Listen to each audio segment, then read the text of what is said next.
estupenda, bueno, sobresaliente presentación. No, Renato. Primero, una muy sentida felicitación por una excelente disertación. La verdad es que la disfruté y al igual que yo creo que todos aquí la disfrutamos muchísimo por el contenido.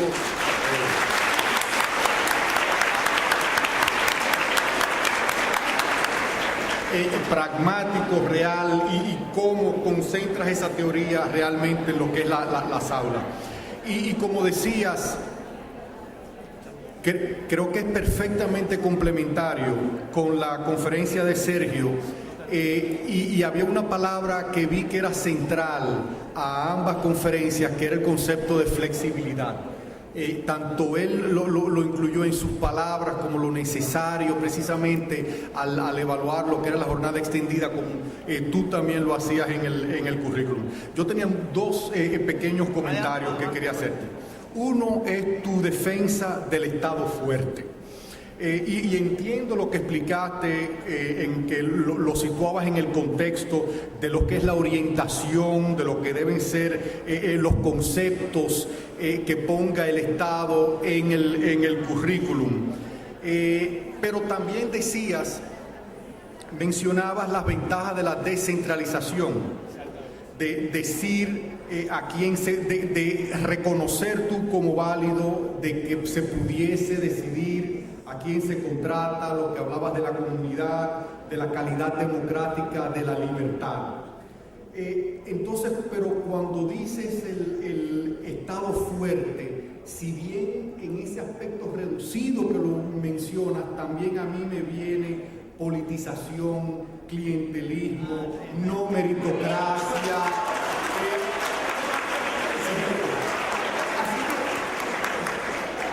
El solo hecho de decir Estado fuerte, si bien puede tener reducido ese aspecto curricular, yo veo todos los problemas que puede venir precisamente de ese Estado fuerte en nuestras sociedades latinoamericanas.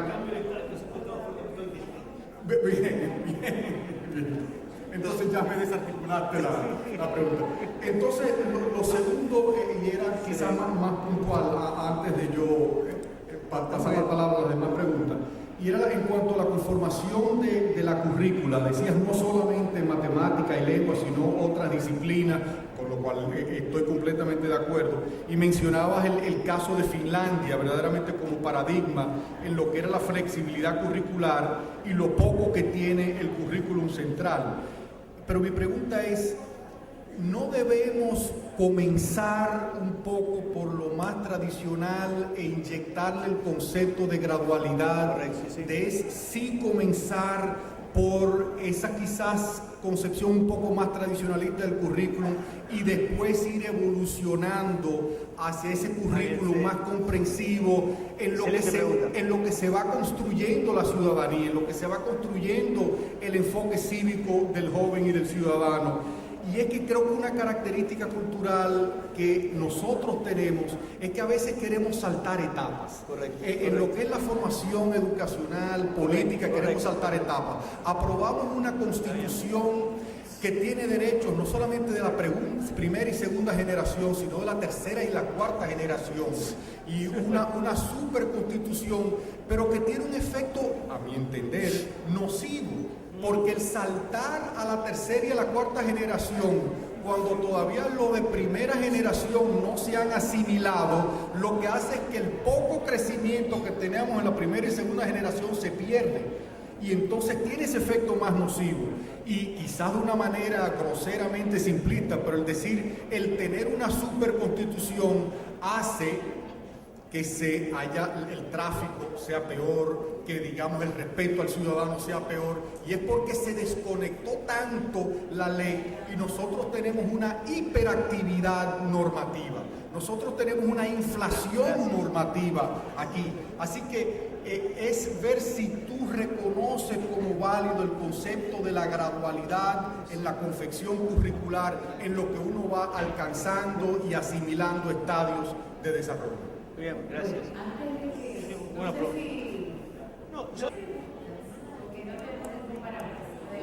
esta dinámica de de inquietudes y de implementaciones.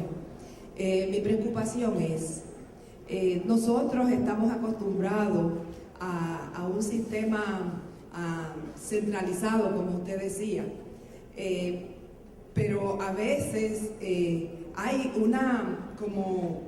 o sea, no se ha divorciado de nuestro país principalmente, estoy hablando de mi país que es lo que más conozco, esta relación de política partidista con la política de enseñanza e educación, donde nuestro sistema administrativo, incluyendo, en este momento no se mencionó lo de la mayordomía en las escuelas, y a mí me preocupa mucho la administración de mayordomía en las escuelas, y veo que no se ha mencionado. O sea, esa transformación en el sistema ecológico dominicano, que es preocupante, o sea, que vaya acompañado de esas transformaciones curriculares. Esa es mi pregunta. O sea, si se ha tomado en cuenta esa implementación de transformación ecológica, creo que me entiende lo que quiero. María Robles, de la Dirección de Currículum. Yo quiero preguntarle a usted, nosotros consignamos unos ejes transversales para la formación ciudadana y consignamos también una materia. Sin embargo, estamos en el último lugar de formación ciudadana. ¿Qué sería aconsejable, ya como estamos haciendo una revisión curricular, como materia o como transversalidad o para la formación ciudadana? ¿Qué sería aconsejable?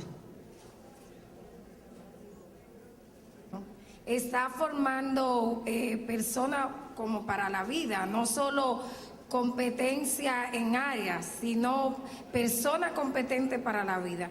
Entonces yo le quiero preguntar, ¿es responsabilidad del currículo la alta tasa de delincuencia que se manifiesta en estos momentos en el país y hasta dónde es responsabilidad del currículo? Pero acá formación ciudadana es una materia. La pusieron como materia, estaba como eje transversal. Está, perfecto. Después se puso como Bien. materia. ¿Respondo ahí a las preguntas o quiere alguna más? O ya respondo. Mi pregunta es la siguiente. Yo soy Oriolis Roa del CAFAN. Mi pregunta es, ¿qué puede aportar al sistema educativo el hecho de que un director o directora tenga el poder de elegir al docente que quiere y cómo lo quiere? En un país como el nuestro, donde la política está en todos los estratos sociales.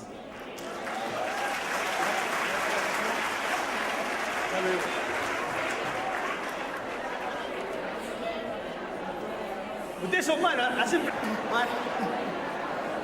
Bien, vamos a tratar de mencionar varios aspectos, porque creo que todas las intervenciones, empezando por la de señor, han sido bien interesantes. Me parece como para redondear, como decía Aida, algunos conceptos. Primero, quizás el concepto de Estado fuerte sea un concepto, la denominación lleve un poco a lo que tú bien señalabas, que es asociarlo con lo que es la mala participación o el malo uso del Estado, ¿no? Nosotros lo que estamos tratando de fortalecer es la idea de un Estado inteligente, un Estado que es capaz de tener liderazgo, capacidad de tener orientaciones, capacidad de seguir las políticas y evaluarlas. Es decir, la buena política se basa en un buen Estado. Y por eso, todas las expresiones que ustedes han hecho, ahora voy a ver algunas en particular, evidencian la necesidad de la calidad democrática. Es decir, finalmente, como yo le decía, que el caso de Finlandia lo que lo explica no es cuántos recursos o más o menos se destinan a la educación, sino la calidad de las instituciones democráticas y la confianza de la sociedad en la educación y de la educación en la sociedad. Bueno, no nos olvidemos ese punto. Segundo elemento, yo creo que sí, yo estoy totalmente convencido de lo que dices. Esto es un proceso gradual. Los currículos también se construyen sobre lo tradicional. No son rupturas totales, son rupturas sabias, son búsquedas de integrarlo. Entonces, yo creo que hay una progresividad en lo que tú planteas. Y me parece importante tenerlo en cuenta. Simplemente un dato para lo que decíamos del currículo en el caso de los países nórdicos, es que, por ejemplo, un joven de educación media tiene enseñanza en matemáticas, en lengua importante, pero no lo decisivo. ahí pasan dos cosas, por lo menos. Una es que el tiempo efectivo de instrucción es muy fuerte. Es decir, no es tantas las horas de clase que tienen por día. Finlandia no es de los países que tienen más carga horaria en el mundo, pero sí el tiempo efectivo en clase se utiliza muy bien. Está bien organizado. O sea, hay un tema de calidad de tiempo de instrucción, que es importante y no olvidarse. Y el segundo aspecto, que el alumno en la educación media, yo los vi, yo recorrí escuelas y las pude ver, hace cosas muy diferentes. Un joven aprende, por ejemplo, a cómo coserse un botón, a cómo hacerse un buzo, a cómo manejar un presupuesto familiar. Muchas cosas distintas a la vez. A cómo pasar parte de un consejo juvenil, a cómo un joven, por ejemplo, tienen consejos juveniles que definen los recursos que tiene un centro educativo y a qué lo destinan y lo cuidan ellos. ¿Qué compramos este año? ¿Qué no? Tienen su... O sea que no es un modelo curriculista tradicional, lo que quiero decir.